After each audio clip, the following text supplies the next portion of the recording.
Show and Tell.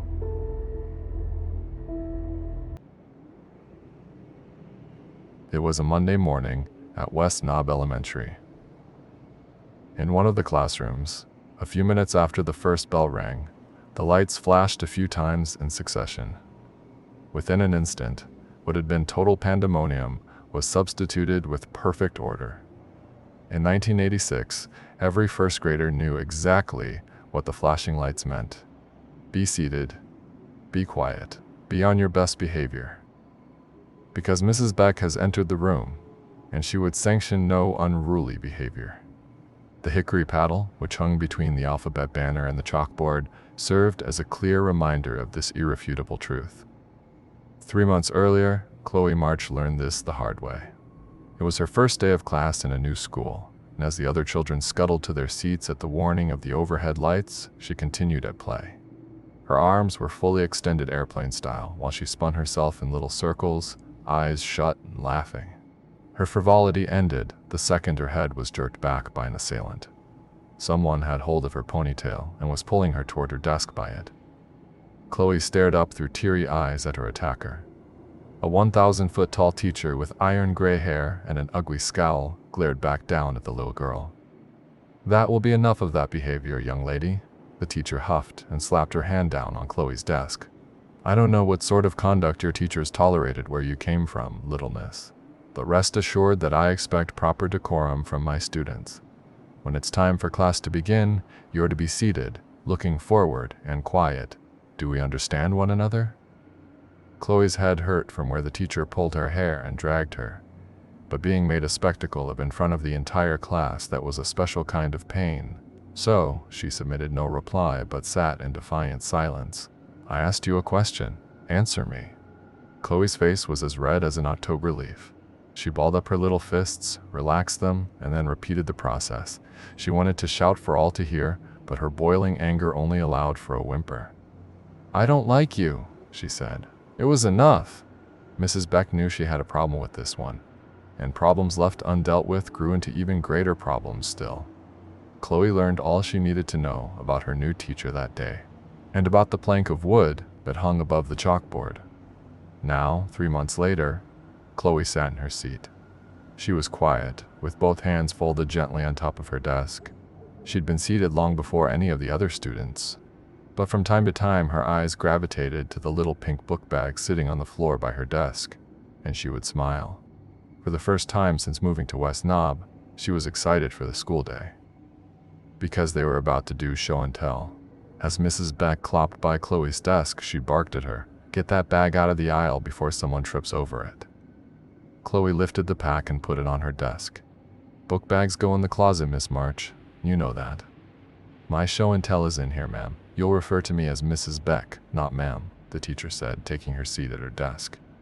"And book bags go in the closet. You can get it when it's your turn to present.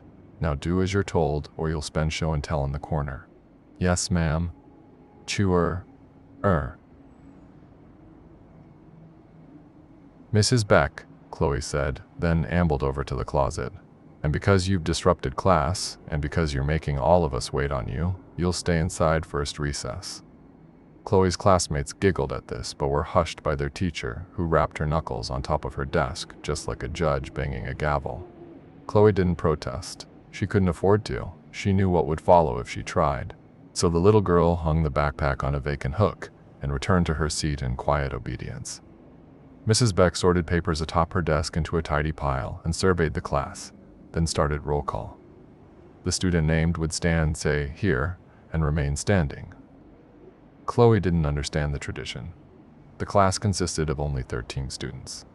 Surely Mrs. Beck could tell at a glance whether or not any of them were missing. When all were accounted for and standing, their teacher led them in the Pledge of Allegiance. Chloe thought it would never end, but at last came the closing words as she knew them. "With liberty, and just us for all," whatever that was supposed to mean. When the students sat back down, Mrs. Beck stood at the front of the class and addressed them. "Today we'll start first period by presenting your show and tell. Do you remember what your theme should be?" "Yes," the students answered in a synchronized and sing-song voice. "What is the theme of today's show and tell?" Mrs. Beck asked, and a few hands raised tentatively. She called on Brian Banning, the boy who sat directly behind Chloe. Brian liked to flick Chloe's ears, and sometimes he would shoot gooey paper balls at the back of her head through a straw. But only when Mrs. Beck wasn't watching, of course. Thanks to those antics, in conjunction with trying to stick up for herself, Chloe was inevitably the one who would get punished. It wasn't just Brian who picked on her, though. All of the first grade class teased her and called her Grody instead of Chloe. They all laughed at her when Mrs. Beck disciplined her. But Chloe was confident that all of that would change after today. "Show and Tell's theme is family and me," Brian answered. "That's right, Brian. So, your presentations should have some connection to both you and to one or more family members." The teacher returned to her seat, then said, "All right, let's get started. Jamie Allen, you're first. Step to the front of the class, please." Jamie came forward with a framed photograph. She rambled on about her trip to Disney World with her parents, the Haunted Mansion, and having her picture taken with her favorite princess, Cinderella. Brian came next. He carried a baseball bat that was almost as long as he was tall. He told all about his trip to Busch Stadium the previous summer with his dad. He bragged about getting to go out onto the field after the game and getting the bat signed by Ozzie Smith, Willie McGee, and a bunch of other people whom Chloe had never heard of. But the rest of the class acted impressed. Other kids took their turn, some with very short presentations, others meandering. Butterflies flittered madly in Chloe's stomach while Tiffany Lewis made her presentation. Chloe would be the next student called, and she could hardly contain her excitement. Tiffany brought pink frosted cupcakes that she and her mom supposedly baked together. They were a smash hit with the class. She took her sweet time walking up and down the aisles, handing one cupcake to each of the students. When she reached Chloe's desk, the last cupcake fell to the floor. "Oops," Tiffany said with a snotty little smile on her face. "I guess you could still eat it, Grody." Chloe's eyes narrowed, but she didn't say or do anything. She didn't want Tiffany's dumb cupcake anyway, and she sure didn't want trouble with Mrs. Beck. Not before she had a chance to show and tell. Chloe was the one who was told to clean up the mess, not Tiffany. She worried Mrs. Beck would skip her altogether if she argued or didn't do as she was told. But it was a quick job for her, and she wasted no time retrieving her backpack from the closet when she was called on for her turn. When she was in front of all her peers, and with her teacher's humorless eyes upon her, she realized just how nervous she really was. Her time had finally come. Her little heart felt like a hummingbird desperately trying to fly free from her chest. Her hands trembled as she fumbled to unzip her bag. She gulped breath and tried to calm herself. "Okay," she began. I guess you all know that my mommy cuts hair. Eyes on your classmates, Miss March. Not your book bag." Chloe looked up at the class and blindly fought the zipper on the backpack. "I guess you all know my mommy cuts hair," she repeated. "I think she cuts almost all of your hair and your mommy's and some of your daddy's too. Miss March, does this have anything to do with what you'll be showing the class, or are you just stalling for time?" "It does, Mrs. Beck, I promise." Chloe drew an invisible X on her chest and smiled at her teacher. "Where was I? Oh, yeah. Mommy cuts almost everybody's hair in town, even Mrs. Beck's." Chloe turned to face her teacher, then further elaborated, although Mrs. Beck didn't want her to at first. But Mommy offered to style her hair free of charge for her first appointment. "I think she did a really nice job on it too. It looks real pretty." Finally, the zipper cooperated and came open. Chloe continued, "And she's real nice to all of you too, even though you're all very mean at me. Miss March, you're not going to use today's project as an excuse to speak disparagingly of the class. I won't have it. Now, did you bring something for show and tell or not?" "I did, Mrs. Beck, and I wasn't trying to despair anyone, honest." Chloe turned her attention back to the class. "You all knew Mommy did that, but I bet you didn't know she also collects and reads old books, really old, and she learned to make dollies from one." She pulled out a crude-looking little doll from her book bag. It had a cruel face and iron-gray hair. She held it so the whole class could see. 4 or 5 of the students openly laughed. Tiffany declared it the ugliest doll she'd ever seen, which garnered the laughter of the rest of the class. But Chloe was nonplussed. She held the doll in front of her with both hands and looked at it rather dreamily. "I have lots and lots of them," she said, "but this is my favorite. Her name is Edna." Chloe put a strange emphasis on the name, and Mrs. Beck shot up from her seat so fast that her chair rolled backwards and smashed into the wall. Nobody, not even other faculty, had the audacity to use the teacher's first name. Maybe it was just a coincidence, but more likely not. What little girl names her doll Edna? Your time is up. Put that thing away and take your seat, Miss March.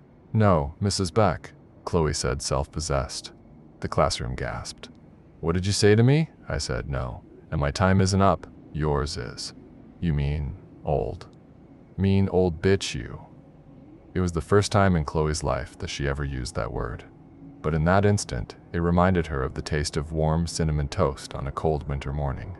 The other students squealed and guffawed as the color drained from Mrs. Beck's face. Her eyes trembled in their dark sockets. The teacher stormed over to the blackboard and reached for her hickory plank with a tremulous hand. Stop, Chloe's voice rang out, and then she commanded, Sit down, Mrs. Beck. Chloe folded the doll's legs so that they stuck straight out in front of it, and Mrs. Beck collapsed to the floor with a surprised yelp. Her own legs were sticking straight out with her toes pointing toward the ceiling. You pulled my hair on my first day of class, Mrs. Beck. Do you remember that? Huh? How do you like it then? Chloe pinched the doll's hair between her finger and thumb and allowed it to dangle in midair. Mrs. Beck was lifted from the floor and hung in the air by an unseen force. Both she and the rest of the class shrieked in horror. Her hair stood straight up and was bunched in the middle as if grasped by an invisible fist. The teacher squawked and thrashed about, but to no avail. None of the children left their seats. They were, all of them, petrified as they watched in terror and disbelief the events that transpired. Mrs. Beck's eyes rolled around like a crazed bull's, until at last they fluttered shut when she fainted and her head fell limp. Chloe let go of the doll. Both it and her teacher crumpled to the floor. Chloe turned to face her schoolmates. I have lots of dollies, one for all of you at least, so you better be nice to me. With that, Chloe smiled a sweet little smile and said no more. Chloe March showed her teacher and all of her classmates just what she, with her mother's help, was capable of that day. She told them to stop mistreating her or else. They saw. They listened.